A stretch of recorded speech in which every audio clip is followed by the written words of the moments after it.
Mwansangala ndikulandireni ku program ya lero ya Gwede tabwera kuti chizazukuti nkhani zosiyana zimene zikuchitika kunjako. Ife ntchito yathu ndikuona kuti kodi kuli chani kunjako, ndikutamanga kukafufuza mosatenga mbali mwachilungamo, ndikubwera pano kuzakambirana kuti kodi nkhanizo zikuyenda motani. Timathokoza kunyadira kumwetera kuti mmakhala pamenepo kuitsatira program imeneyi ya Gwede komanso maprogram ena osiyana pano pa Mibawa Television. Ine ndi Selina Dumbula Mukaka, mundilole ndiwalandire bambo Steve Kono Banda mwantawi zonse kuti atizikutire nkhani zimene tabwera nazo mu program yathu ya lero. Muli bwanji Banda? Tili bwino nana. Takulandirani zikomo kwambiri. Zikomo basi. Ku chipatala chachikulu cha gulupu ku Queen Elizabeth Central Hospital. Kumene kumachina amene amaunika anthu kujambula ngati mwa anthu x-ray. Kungoonongeka. Ajawa bwana nkhani mbuyo. Ime generalina. Oho chabwino. Awa ndi x-ray omwe mwina anthu akakhala achita ngozi mwina achoka kuafuna kaone komanso madokotala kuti apange chiganizo china chokhuza munthu bwinobwino kunena kuti kodi timpase thandizo lotani. Zikuvuta akumabweza anthu sizoti zichitika liti mwina zitheka liti ndeti pemphe adindowo kunena kuti taganizirani anthu amapita chipatala chimene cha Queen Elizabeth Central Hospital ndi chipatala chachikulu chomwe bomba lonse lakumwera aliyense amene wavutika amapita kumeneko. Ndipo funa kuti munthu alandire thandizo labwino titakhoza machina amene ali ndi udindo woyang'anira izi atachitapo kanthu.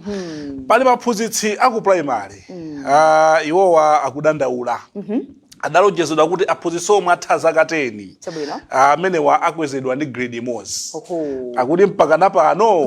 kulizi amene akwezedwa okha ndi amene ali aku secondary mu February chaka chino. Koma iwowa aku primary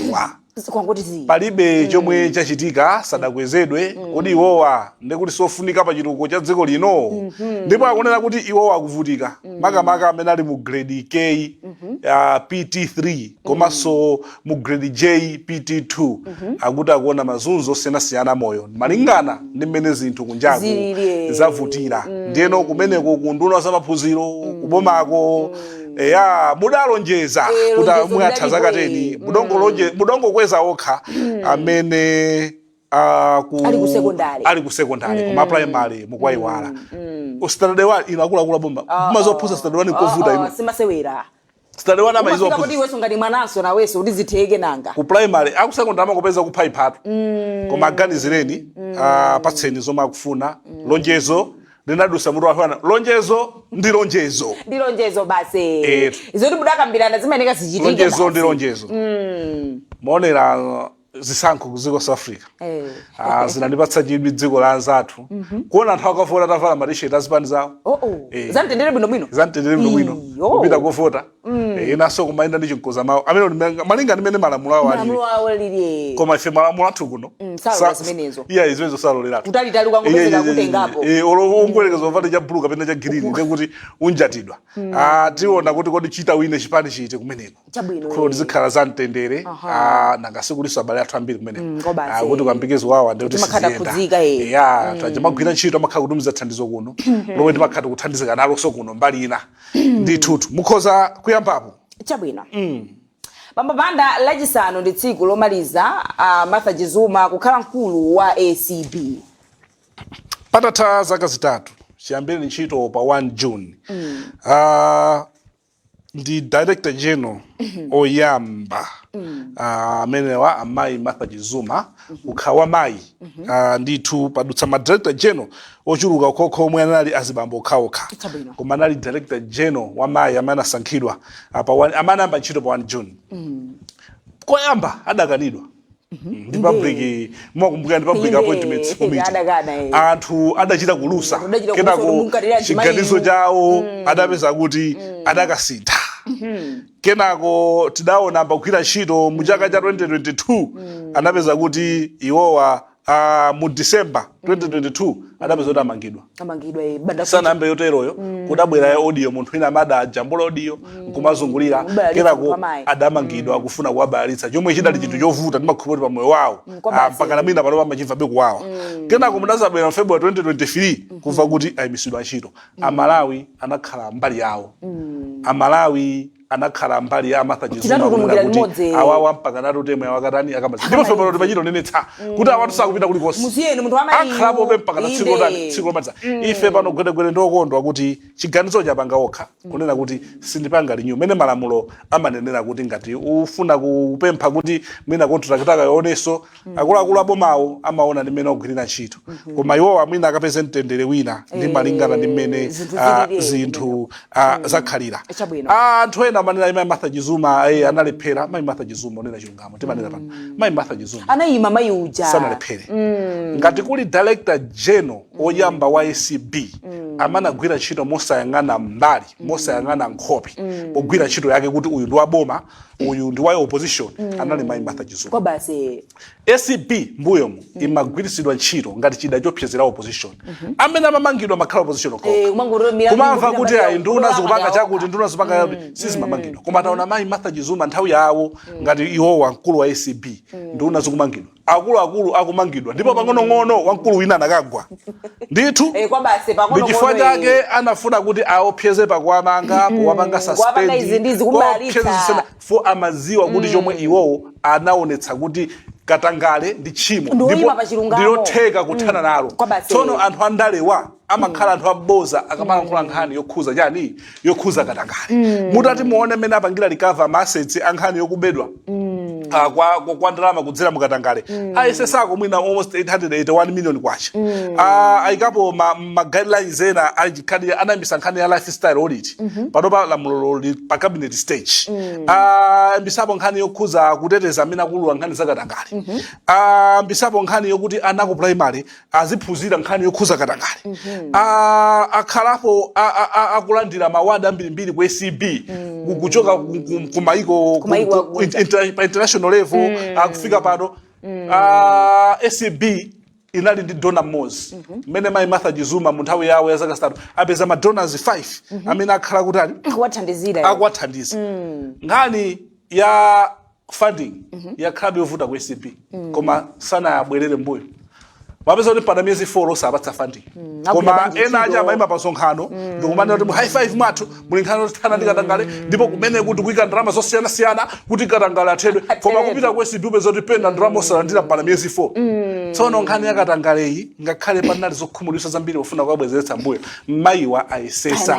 pa milandu yomwe afufuza tikamaona ndi milandu yomwe atizakufufuza ndipita nayo ku khoti ACB ntchito yake ndikuphunzitsa nkhani ya katangale kufufuza ndi kupititsa anthu ku khoti amene akuganizidwa sono ACB simamanga munthu zaka anthu mwina vuto lomwe malakwitsa ndile timatisada mange ali yese amene nkhani kongofika ku khoti control ya ACB makhala yathu pamene pacha chimene chitokuyana ndimvetsetse zimakhala ku khoti kuja kuti apeze judge ku khoti kuja komanso malawyers amene akumuganizira uja iwo aso pamakhala maumboni ambiri makamaka khala nkhani yokhuza grand corruption kumapeza kuti minaso maloya amene akuganizira uja kupanganso apply to zinthu tina uku mlandu uja umakhala wayimakayi kuti adikire khotiso limveso zomwe apanga apply anthu enachi tsono awawa ntchito yawo agwira kwambiri ndipo tikhoza kuwapasa 100% ngati mayi zinali zovuta kuti mayi kulimba mtima chonje mati koma izi anakakhala Zimbabwe bwezi akumuchitira koma wationetsa kuti katangale ndotheka kuthana naiziko muno koma anthu amalamulirawo ndi akubawo safuna kuti katangale yatani athe amalankhula pamaso koma tayamikire tafunire zabwino zonse akhalebe osamala moyo wawo adani muli nawo ambiri ngakhale mwasiya ntchitoku sangakondwe mudachititsa manyazi mudayika pambalambanda mudationetsa kuti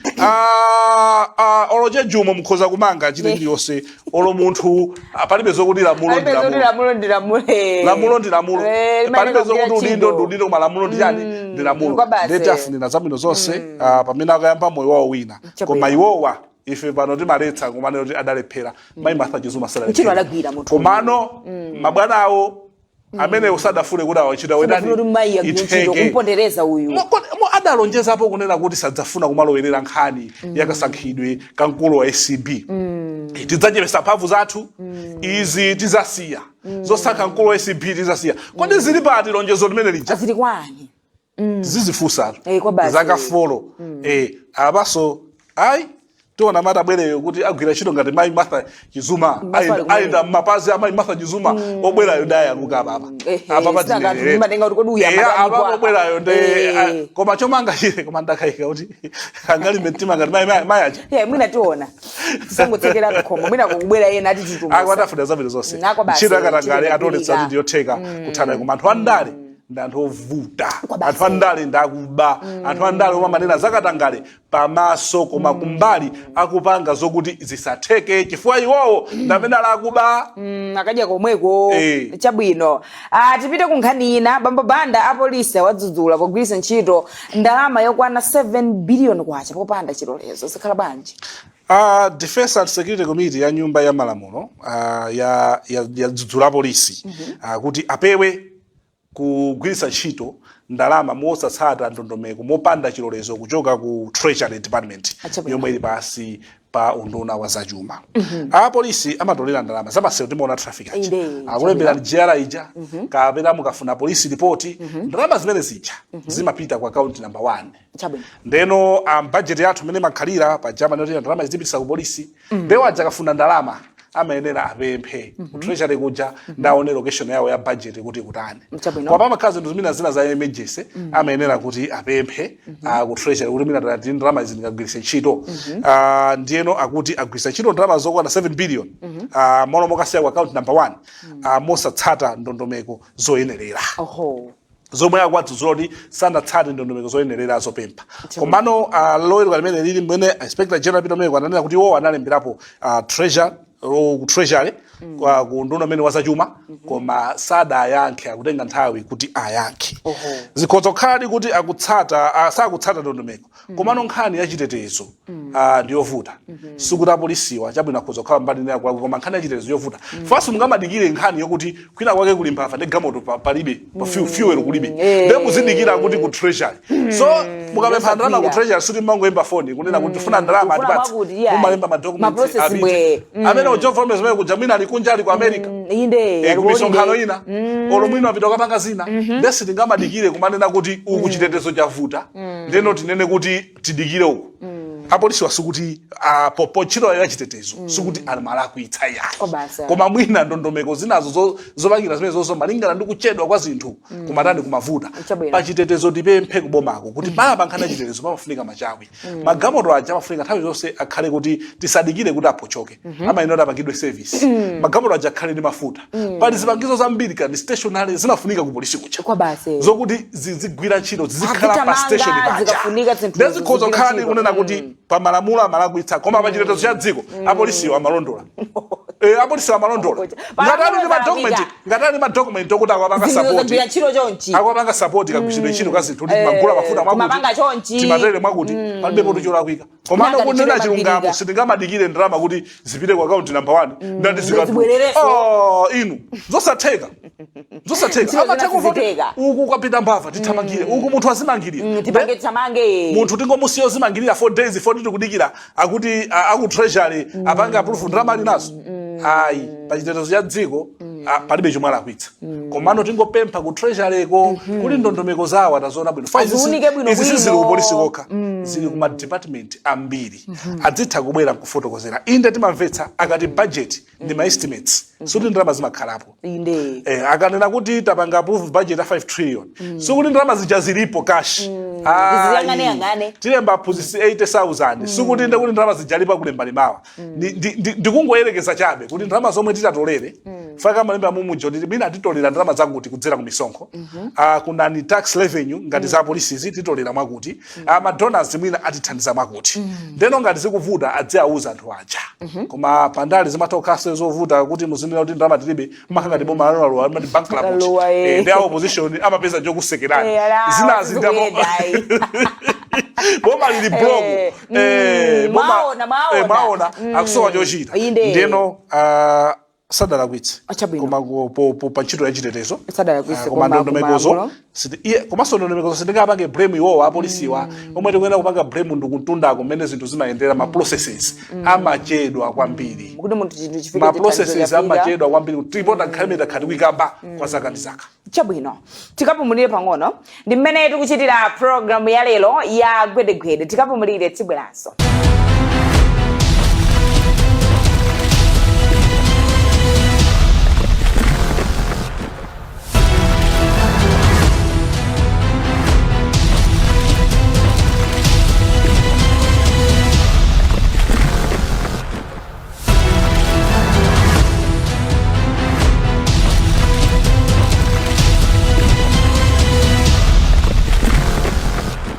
chigawo chachiwiri cha programu ya lero ya gwere tikuthokoza kuti muli pamenepo kutsatira programu imeneyi. Tikulandira bambanda chigawo chachiwiri. Usiku kwambiri. Nkhani yotsatira anthu aku immigration akufuna director general wawo kuti achoke. Charles Kalumo omwe apatsidwa masiku 10 ndi kalata yochoka kwa anthu 163 omwe anasankha timu kuti kaonane ndi akuluakulu aku nduna wa zamdziko paja immigration ili kumeneko pasi pa unduna wa zamdziko. Inali meeting yomwe inatenga 6 hours. Iwowa apereka masiku 10 kuti Charles Kalumo director general wa immigration achoke paokha kapena achotse. Akunena kuti iwowa aononga department iyi makamaka makagwiridwe ntchito kosakhala bwino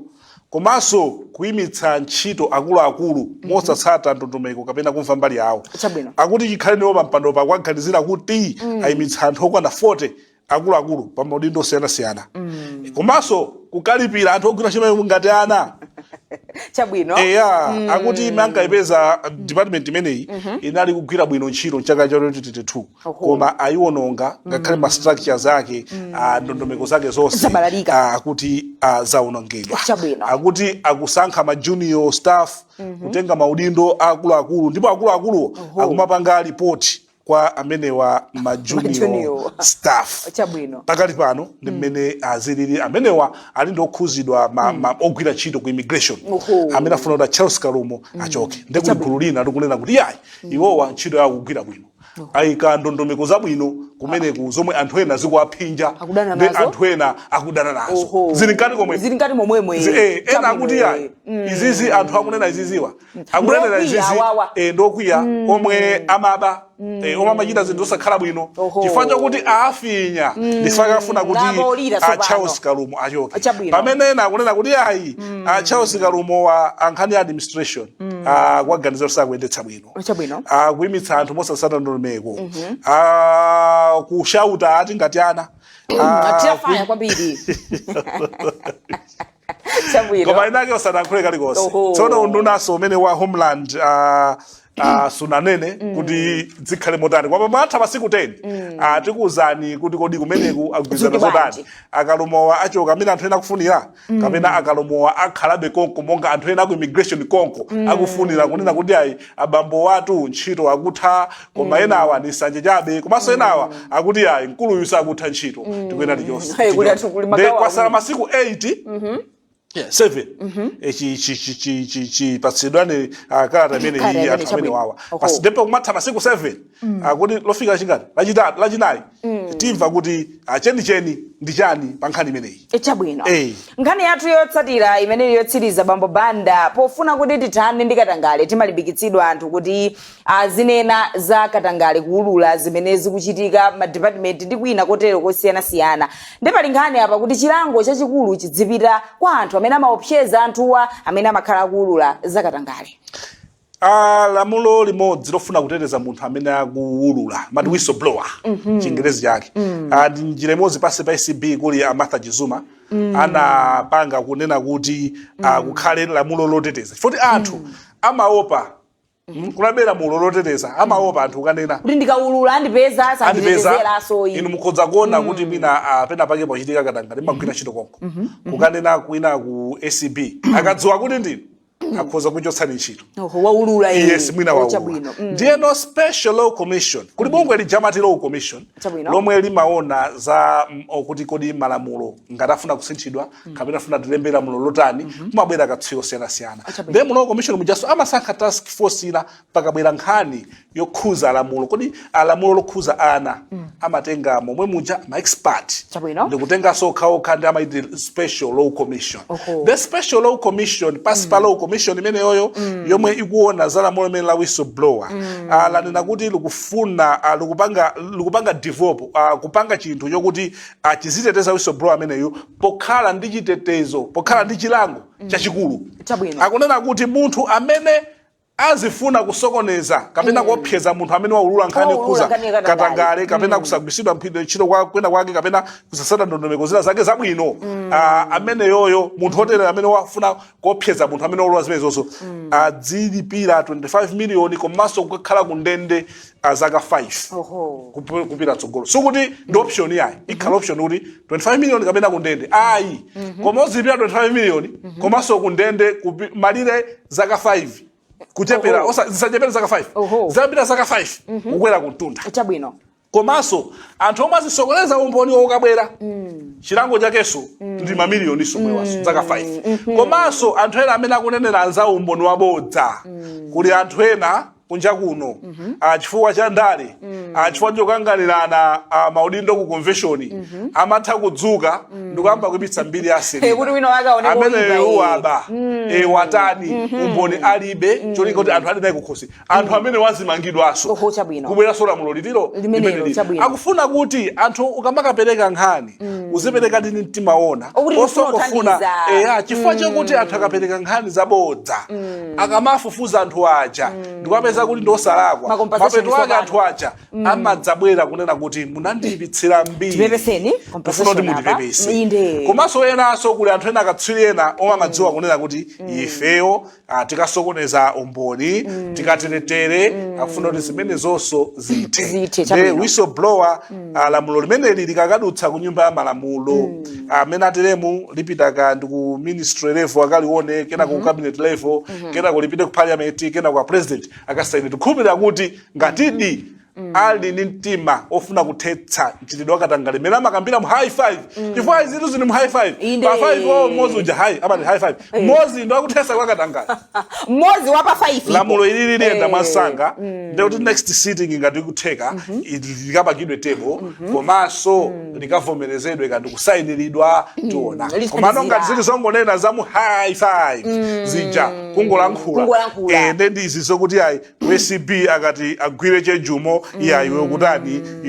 koma nkhani yakatangale dziko muno tili nayo kutali koma kuthetsa katangale yomwe ndi chilonda cha khansa ndikotheka komano anthu andalewa onse omwe amalamulira kale akulamulira pano imangokhala nkhamba kamwa chabe akamanga chinanda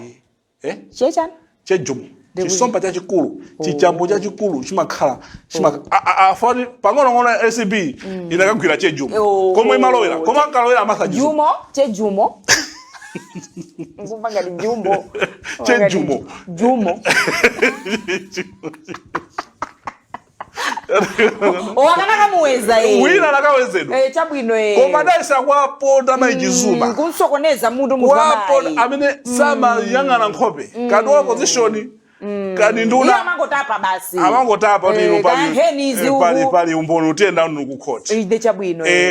ndetuona kuti nkhani imene ya whistleblower protection act ka bill imene iyi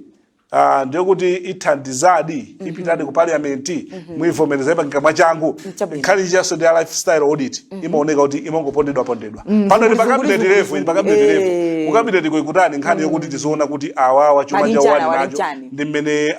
anenepera mimba wa muzaka folo zikugwirizana bwanji antambo sunapasonkhana ndi yankhula mabwino kwambiri mapanga sonkhano ndi apapa sonkhano lake unaliva pa kuchita kandi kulilongwe kunena kuti anthu ena ake kwaona omwe akumanga nyumba mziko munomo ndi malipiro awo zosagwirizana mbava pa zaka folozi ena ache kuzipaniku mene agulira malo mene akumangira zikhala mabige zinthu zodabwitsa chabwino timalize motero program ya lero ya gwedegwede zikomo kwambiri tathokoza matizukutira nkhani zathu za lero tathokoza chonde x-ray mavoti asamavutike ku chipatala cha Queens kuba ali mavoti anthu akuvutika somwe atakavote indo wewe ndiye azipita ku chipatala m'bale wawo akuzunzika x-ray pamene wina ntchito yake ndikuti agwire chimenecho chitheke pasazake zofika mapanga mwachangu akuluakulu Aonetsetsa kuti chinthu zipangani mwachangu machawi aja mmapanga pothamangira kusanja kuti kukuli nsonkhano apule akupita kuzuzu nonse kumene nonse uku machawi amene amavuta pati pokhoza zinthu ngati izizi maexray akuchipatala kukwiziko aphunzitsa kupaya malaudikira ma promotion nawo songatanzawo akusekondale iyo swamve ukoma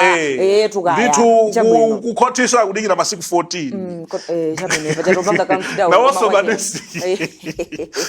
mane yamanesi jaso